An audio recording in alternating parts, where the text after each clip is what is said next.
Buen día. Vamos a conversar hoy sobre la cuarta semana del desarrollo humano y específicamente sobre el desarrollo de los derivados del endodermo. Como siempre, recomendando la lectura de su libro en Biología Humana Integrada en su segunda edición, esta vez el capítulo 8.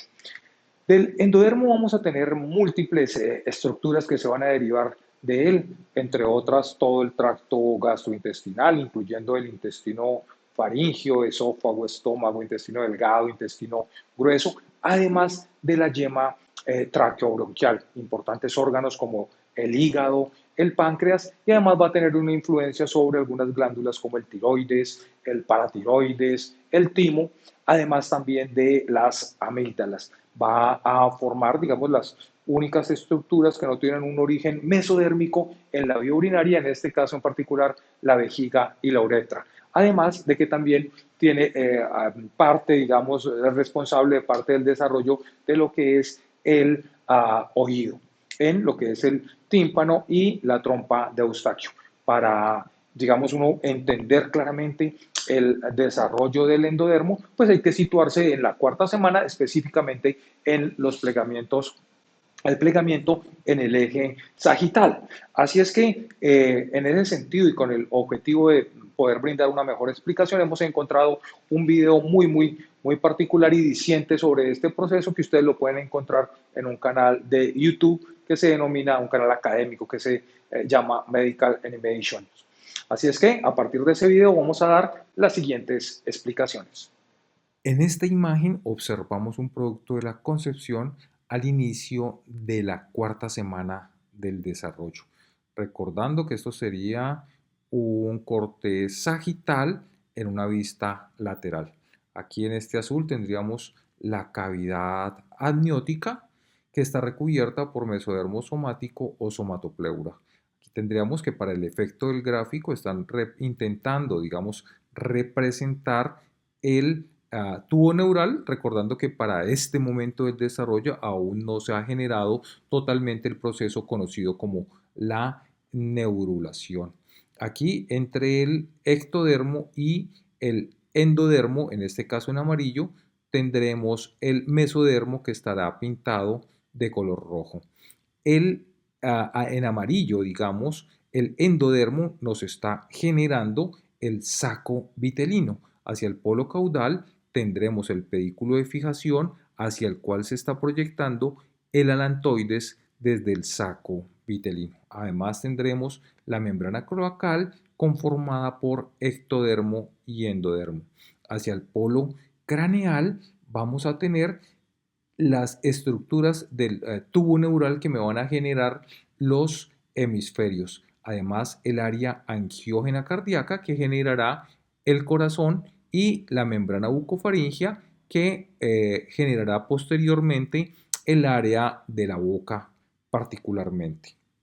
Aquí tenemos una representación gráfica del disco germinativo trilaminar en azul ectodermo, en rojo mesodermo, en amarillo endodermo, sugiriendo que en la cuarta semana, a través del plegamiento craneal, caudal y transversal, esta estructura, que en principio era plana y trilaminar, se convertirá en una estructura cilíndrica, como observamos aquí en esta imagen en movimiento, ahí representando el plegamiento transversal.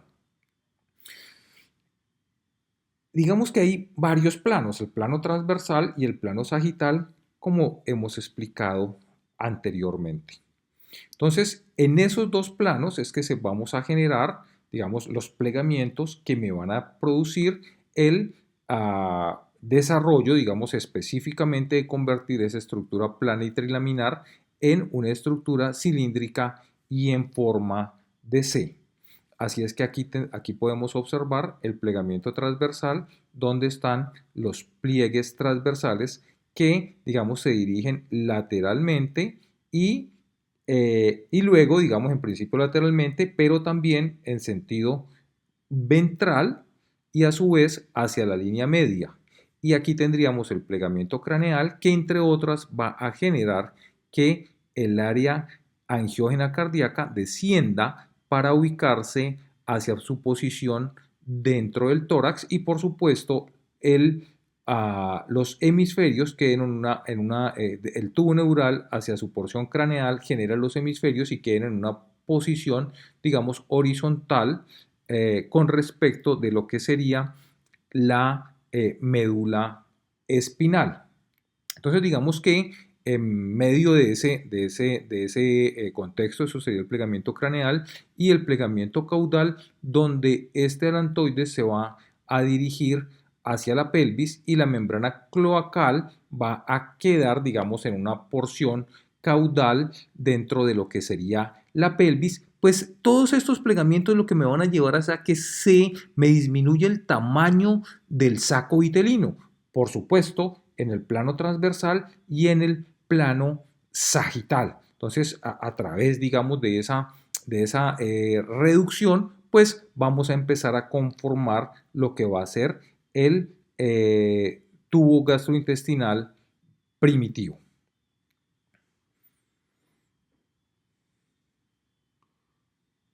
Aquí, digamos que tenemos el saco vitelino, ¿cierto? Que está en proceso de reducción y me genera el endodermo. En ese contexto, este endodermo, digamos de color amarillo, va a generarme lo que va a ser el tubo gastrointestinal. Entonces, en medio, digamos, de esta reducción del saco vitelino, me va a generar el tubo gastrointestinal primitivo. Ese tubo gastrointestinal primitivo, aquí el gráfico del video lo divide en tres, en un intestino anterior, un intestino medio y un intestino posterior. Sin embargo, vale la pena aclarar que diferentes textos, incluyendo el nuestro, Embriología Humana Integrada en su segunda edición, pues nos sugieren que en este intestino anterior está el intestino faríngeo, el cual estaría entre la boca y la yema traqueobronquial, de donde nos van a salir los pulmones, y digamos que en ese punto también se nos van a generar las cuerdas bucales y la carina. Entonces, digamos que allí estaría el intestino faríngeo, el cual correspondería a, como su nombre lo indica, desde la boca pasando hasta por la faringe, por supuesto. Vamos a dejar correr un poquito aquí el video. Y eh, digamos que, bueno, ahí se nos sigue mostrando el intestino medio, el intestino anterior. Aquí tendríamos esta parte, digamos, del intestino anterior, nos representa la membrana bucofaringea que nos va a generar la boca y además de esto el eje de la cara para el desarrollo de las estructuras craneofaciales. Así es que en la medida en que se continúa esa reducción de ese saco vitelino, pues miren que más o menos aquí, digamos a esta altura, se genera esa yema traqueobronquial y allí empezaría el intestino anterior, propiamente dicho, generándonos el esófago, el estómago e inclusive el duodeno en su límite que está generado por la aparición de la yema hepática y pancreática. Entonces, allí se nos genera la división entre intestino anterior e intestino medio. De ese intestino medio que estaríamos representando aquí, digamos, en la imagen, pues vamos a tener yeyuno, ilion, colon, la parte ciega del colon, el colon ascendente y los 2/3 derechos del colon transverso, Mientras que del intestino posterior vamos a tener el tercio izquierdo del colon transverso, el colon descendente y hasta el recto. Además, los derivados de ese alantoides en donde se va a generar la vejiga y la uretra.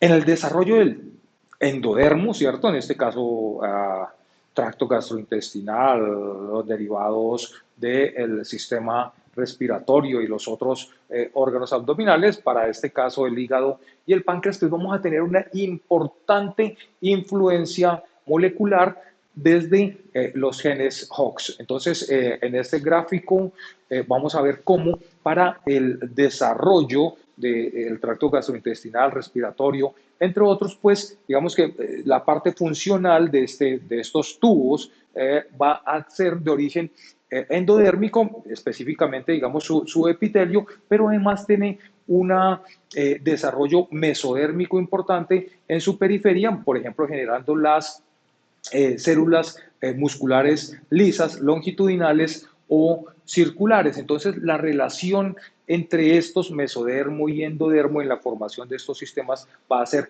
muy importante y también comparten lo que va a ser esa influencia molecular desde los genes HOX. Así es que en este gráfico, a la izquierda, digamos que del lado de allá vamos a tener la influencia molecular sobre el mesodermo, mientras que el lado derecho aparecen los nombres de los genes que influencian el desarrollo de la línea endodérmica. Entonces, nosotros podríamos observar cómo estos genes HOX, que digamos que para este gráfico tenemos desde el 1 hasta el 15, pero que son muchos más y cada vez aparecen más y con influencia en este sistema gastrointestinal, particularmente en diferentes sectores, pues vamos a tener influencias de unos u otros de estos genes. Por poner un ejemplo, podemos observar allá que en el mesodermo y en este caso en la línea, en la barra, digamos, amarilla que tenemos allá sobre el lado izquierdo, vamos a tener una influencia en prácticamente todo el tracto gastrointestinal e inclusive respiratorio de los genes HOX. Pero para ser un poco más específicos, aquí en lo que tendríamos del desarrollo de duodeno, yeyuno y páncreas y el hígado, vamos a tener una influencia particularizada de algunos genes que serían estos que estaríamos viendo aquí, por ejemplo, el HOXC5, el CDX, el CDX2, el PDX1, y todos estos estarían, digamos, produciendo una influencia particular aquí en los derivados endodérmicos, pero a su vez también tendríamos una influencia desde el mesodermo de los genes HOXA4,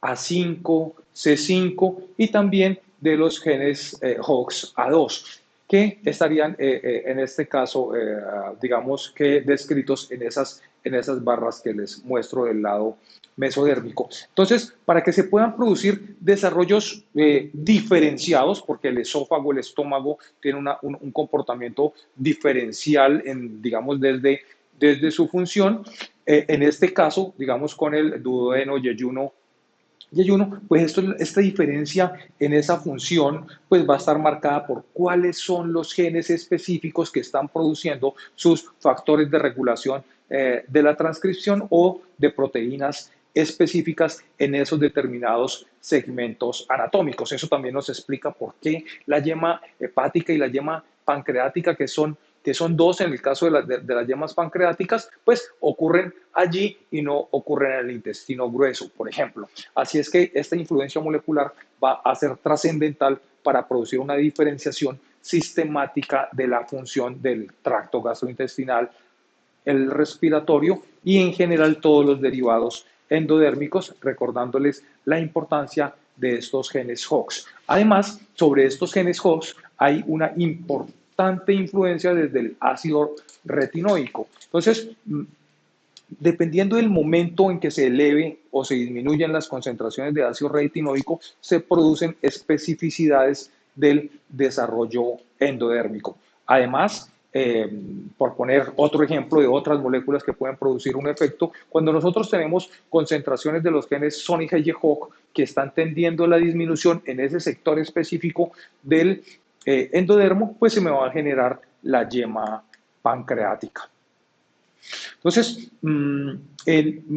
digamos que finalizando con este video, la serie de videos que tenemos sobre la cuarta semana, me gustaría mostrarles lo que es la parte externa de un embrión a la cuarta semana. Miren que esta estructura que en principio era un disco plano, germinativo, trilaminar, ahora se convierte en una estructura cilíndrica, tal vez vista mejor en la primera imagen, pero que la cuarta imagen también es una estructura cilíndrica, en este caso además en forma de C, en donde hay una flexión, digamos, del polo craneal sobre lo que es el cerebro medio o mesencéfalo. Y miren cómo aquí lo que me va a quedar generando la boca, aquí estaría la frente del embrión, la eminencia frontonasal, pero quiero mostrarles, digamos, que el eje de formación de la cara, que sería la boca, está prácticamente besando, en este caso, el corazón, el cual ya se alojó en la cavidad torácica y que hacia el polo caudal hemos generado una estructura que se llama la cola del embrión, que tiende a desaparecer en los seres humanos, digamos que definitivamente desaparece, mientras que en otras especies como los lagartos, por ejemplo, puede persistir. Además, han aparecido las yemas de las extremidades superiores e inferiores. También podemos ver cómo en lo que va a ser el futuro cuello se nos empiezan a generar los arcos faringios. Del primer arco se me generan estructuras derivadas de la cara, mientras que del segundo, tercer, cuarto arco se me generan estructuras que van a ser cercanas, digamos, al cuello, además pues de parcialmente un desarrollo de la vía auditiva.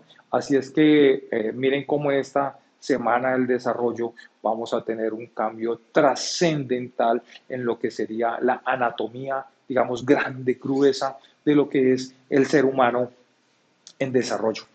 Además de esto, en la cuarta semana ya en la ecografía se pueden observar diferentes estructuras. Miren, esto sería aquí estaría la cavidad coriónica, la cavidad amniótica, no tenemos una línea que nos la pudiera referenciar, pero este producto de la concepción, este embrión ahorita ya cilíndrico y en forma de C, estaría en medio de la cavidad amniótica, y esto sería una ecografía en tercera dimensión de un embrión al finalizar la cuarta semana, al cual se puede hacer una medida longitudinal, una longitud caudal. Además se puede ver, escuchar inclusive la frecuencia cardíaca embrionaria.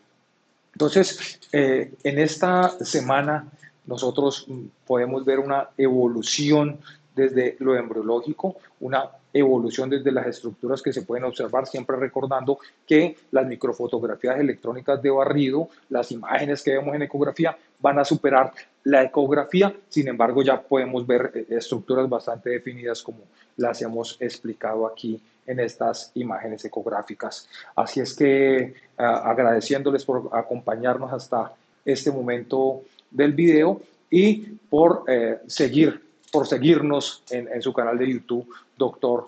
Wilmar Saldarriaga. Muchas gracias.